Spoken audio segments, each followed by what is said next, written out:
comment tu fais quand tu as monté un business et quand tu es en train de bosser sur un business et que tu te rends compte que ta cible, en fait, elle n'est pas vraiment ce que tu espérais.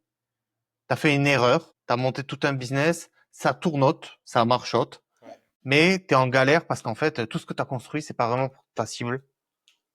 C'est pas que c'est pas vraiment pour ta cible, c'est qu'en fait, tout ce que tu as construit, ta cible, elle est réceptive, mais soit elle a pas de cash, soit en vrai, la douleur est pas si présente que ça, ou c'est une cible qui est en train d'évoluer, tu vois.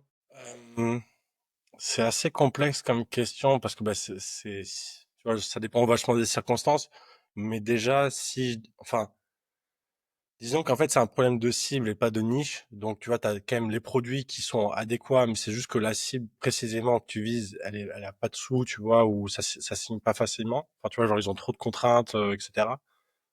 Pour le coup, j'essaierai de faire un pivot assez soft en mode essayer de trouver peut-être une partie prenante ou peut-être un sous-segment de cette cible, tu vois, qui est plus réceptive. Donc, Ok. tu vois, genre peut-être plus premium. Donc, je sais pas si tu vises, par exemple, les freelances, que ça marche pas trop. Peut-être tu vas essayer de viser les freelances, tu vois, qui ont 10 ans d'ancienneté, Hmm. ou tu vois, les très juniors. Enfin, tu vois, genre essayer de partir sur les extrêmes de ta cible pour voir si vraiment il y a un problème d'adéquation. Enfin, tu vois, si c'est vraiment un problème de cible spécifiquement ou si c'est plutôt ça vient de toi, tu vois. Enfin, un problème